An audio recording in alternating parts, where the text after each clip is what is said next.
This is The Weekly on ClickOrlando.com with Justin Warmoth. Good morning, I'm Justin Warmoth. Florida's property insurance market was already in bad shape before hurricane season, and now with two storms causing billions of dollars in damage, many homeowners are wondering what the future holds. That's why state lawmakers are meeting this week for a special session dedicated to addressing the crisis. This morning, Tom Cotton with Hugh Cotton Insurance is here to explain what he believes needs to happen and why the current market is not sustainable. I want to first start this off by just going back into the last few months and your reaction to hurricane season, because I know this is something that we were wishing away. We were wish casting a little bit as we talked in April. And your reaction now that two storms have hit the state of Florida this year. Well, first, the insurance market was in a perilous position prior to these storms striking. And we haven't had a storm in Florida in a couple of years, and the carriers had lost billions of dollars, mostly due to fraudulent litigation. So reinsurance was being an issue for these carriers. So the state stepped in, as they should have, and provided a backstop that put the state's reserves, citizens' reserves, and the FIGA reserves to help carriers offset their reinsurance costs. It was a necessary move, but no one was expecting the wind to blow. The wind did blow, and it blew a couple times, and people were devastated. The losses, I think they're saying now that the losses for like $4 billion. Yeah. But the good news is the state and the insurance industry is capable of handling these losses. But they're going to have to rebuild those reserves, and we're going to have to change the way we do business if we're going to have a functional property insurance marketplace in Florida going forward. Well, that sort of starts, it has started, but that sort of starts this week as a special session gets underway. What are you expecting to happen? Obviously, there's not a lot of time to fix this complex issue, but what are you expecting to be discussed in Tallahassee this week? Well, you're right in that it is an extremely complicated problem to solve. But in recent conversations with both House and Senate leadership, bills have not been drafted yet. It's not a secret that we have to address tort reform. We have to address this fraudulent litigation, and probably they'll attack one-way attorney's fees, and they'll talk about some citizens reforms. Not all the reforms that are necessary, but they're going to take a small bite. Also, they're talking about tax relief for people in the affected areas. They have ad valorem taxes that are due, and they're going to give them extra time to pay that. So the special session, I think, will be very narrowly focused. That everyone is in agreement, and these are easy things to fix. The regular session is going to get where they get into a lot of the details of a very complicated issue that's going to take more time. Not to spend too much time on how we got here, because we are here, and how we got here, it matters, but not necessarily. It's fixing it now is the bigger issue. So, but I do want to go back and sort of briefly talk about how we did get to this point. And it was a combination of a lot of factors, but really just kicking the can down the road was the biggest issue, not addressing this when it needed to be addressed. Is that correct? Yes, that's exactly correct. And what the viewers need to understand is this occurred over a long period of time. It's little incremental things that people, well, that's not too bad, but over a period of time they build up. Essentially, citizens' rates are actuarially unsound. Citizens competes with the private market. They're half the rate of the private market in many areas, which is a direct violation of their own prime directive. To coin a term from Star Trek. Yeah. Their marching orders are citizens' rates aren't supposed to be less than the average of the 10 highest in any particular area. But what they found when Citizens was established was that the rates they were using were years old. And when they finally took a look at it, again, politics come into play. People in power at that time were seeking elected office, and they didn't want to influence their base by raising their rates. At the end of the day, citizens' rates have to be increased significantly. Right. It's not, and it has ballooned. What do you make of the governor's comments about Citizens recently, saying that it could go belly up if not addressed? That's absolutely correct. The Citizens has, because we have done a pretty good job managing it, and Barry Gilway has done a stellar job. Barry Gilway is a rock star when it comes to managing insurance, but he's dealing with a political animal that's very difficult to get your hands around. But he depopulated Citizens. He got it down to a manageable level.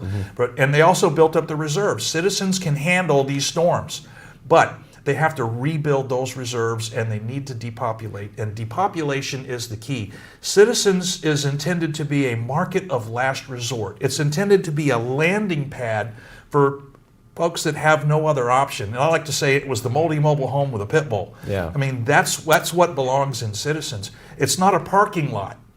Okay, it needs to be a landing pad, not a parking lot. So we have to be able to depopulate Citizens and maintain the provisions of consumer choice, where consumers will not lose their agent in the depopulation process. It seems, though, that this is a lot of folks' last resort, because whether their carrier has left the state, which has happened a number of times, or gone belly up, their carrier has gone belly up, their rates have gotten to a point where they can't afford it. So I think it is doing that, but just at the level that is not sustainable. Is that to your point? Okay, well, Justin, you said two conflicting things there. You said that they don't have any other choice. That's what Citizens is for. But you also said the other outside rates have become unsustainable. Citizens should not compete with the private market. That's where the issue lies. Correct. If we fix this correctly, the private market will come back. Money will flood into the state of Florida, and people will compete for business. Competition drives rates down. But right now, if you've got the market has lost $3 billion.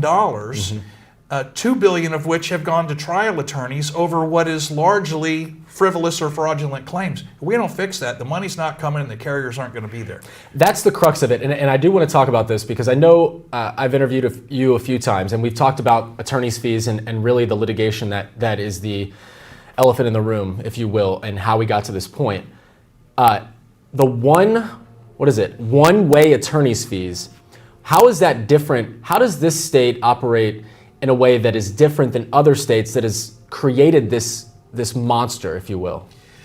Well, I don't know. I'm not a lawyer. I don't know that Florida is unique in having one-way attorney's fees. I mean, certainly there are other coastal states that have problems. They have their own version of Citizens. But there is a reason that we have the most litigation across the country and not the most claims. That is correct. Like 80% of all property claims are filed in the state of Florida, yet we only have 17% of total property claims. It's because there's no risk.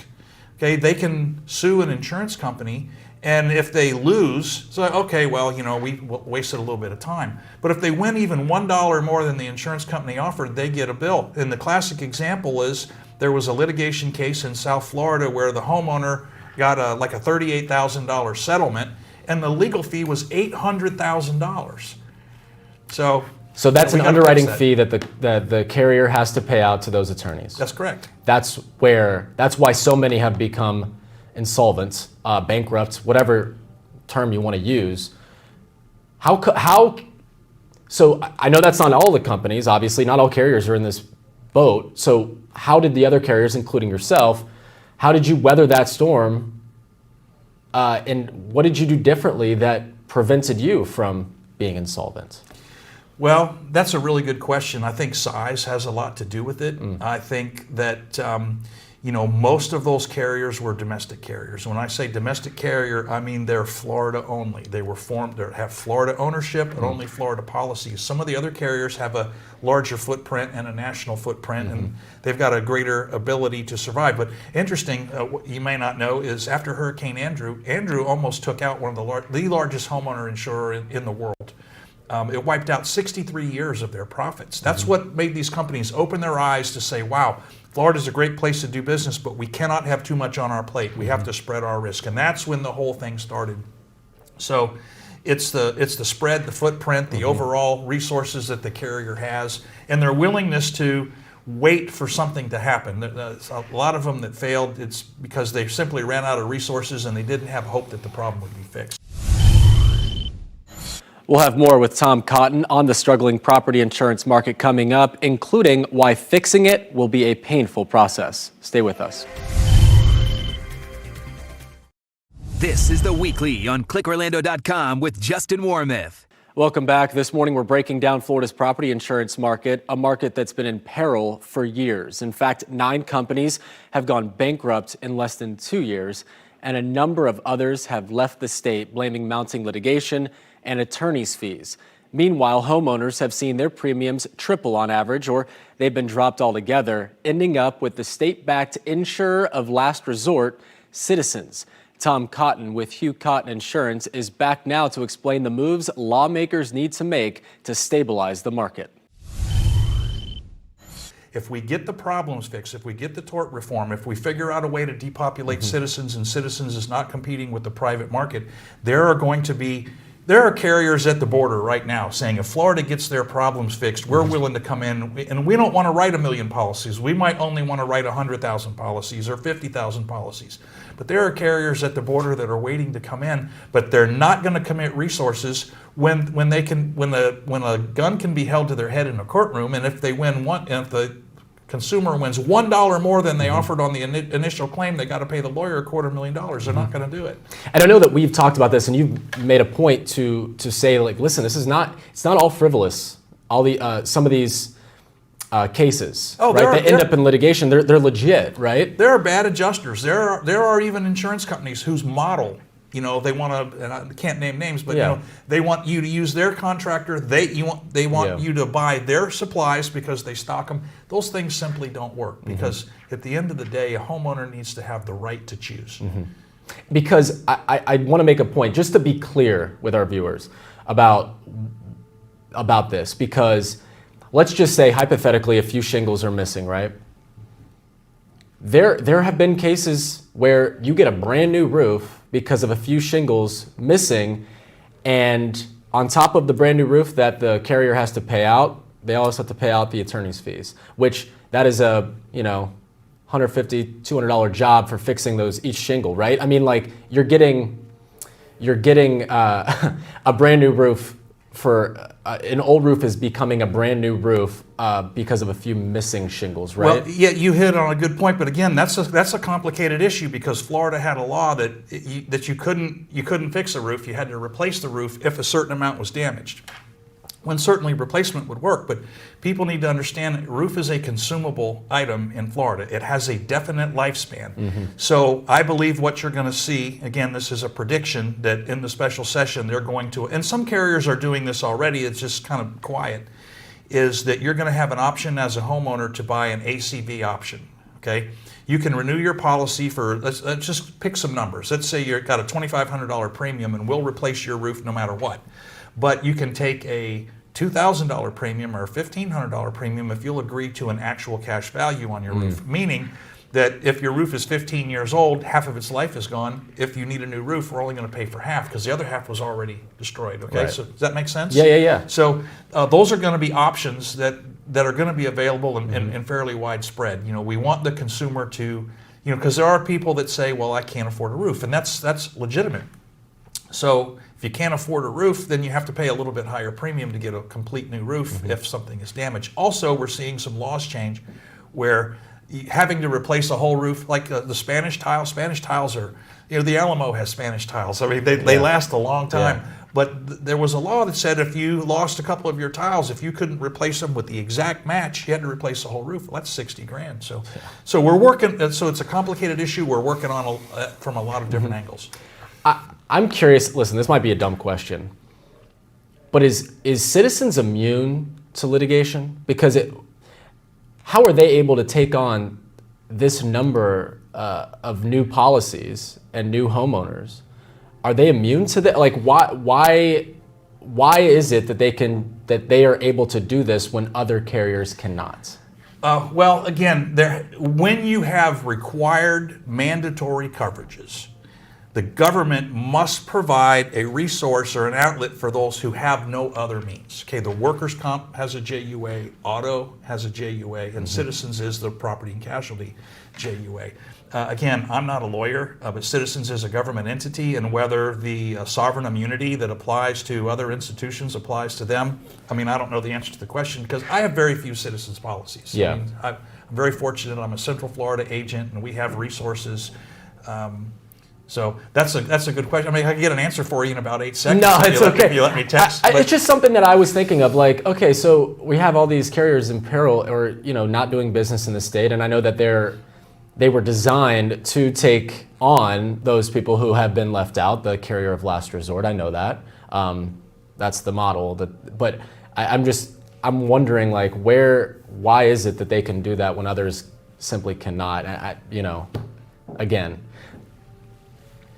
take that for what you will. I don't know. I mean, well, it should work like the other markets of last resort. Yeah. And again, I mentioned the Workers' Comp Joint Underwriting Right. Association and the Auto Joint Underwriting Association, that it should be painful enough to be there that you don't want to stay. Yeah. You need to do what you need to do to get out of there. In fact, I've got friends that are on the Workers' Comp JUA board, and they don't have a huge number in there. And the last time I was at a board meeting where they were talking about the auto JUA, there was only one policy. It was a motorcycle. So it works. Yeah. Citizens should work the same way. Unfortunately, it has been a political animal that people have managed for political purposes. If we can put politics aside, let the numbers fall where they may, it's going to be painful. And even the incoming House Speaker, in an interview he did recently, he said this is going to be painful. It's going to be painful for the politicians because they got to make decisions that will be long-lasting and solve the problem. It's going to be painful for the people that have to pay the premium, but it's temporary. The market will fix itself. If we fix the problems, capital will come in and carriers will rush into the state. And again, they're not going to want to write 1 million policies, but they'll write 100,000. Citizens is now like 1,170,000 Right. policies. They really need to be 100 to 200,000 policies realistically. Really? Oh yeah. Not shedding that. That's what they need to have. Well, that's what they need. They need to get down to that number. Yeah. I mean, That's a lot of policies. Those are the multi-mobile homes. I mean, we got about 200,000 but of them. that's a lot of policies. So then these carriers are just taking these formerly citizens people. Right. Is that what you're saying? Yeah. The majority of policies in Citizens don't belong in Citizens. Citizens, right. It's a landing pad because they don't have a choice or because of the way the numbers shake out. They need to pay the premiums, get in the private market. The private market will begin competition. It will drive rates down for everybody. But at the end of the day, and you made a comment earlier, rates are rising. Well, what does insurance pay for? Insurance pays to rebuild homes. Insurance pays for litigation. Are those costs going down? No. No, they're not. No, not so right now. in a perfect world, if rates are competitive, if rates are affordable, if your home cost because of construction costs rises by 50%, your insurance rate is going to have to rise to maintain actuarial integrity. So, we're on a hamster wheel. It's a very complicated subject. Yeah. I compliment you for taking on It's difficult, I will trying say. to educate people about a very complicated issue because because you and I, we can deal with the facts. We Yeah. can deal with the numbers. For the viewers, it's emotional. Yeah, it is. Because it's in their pocket.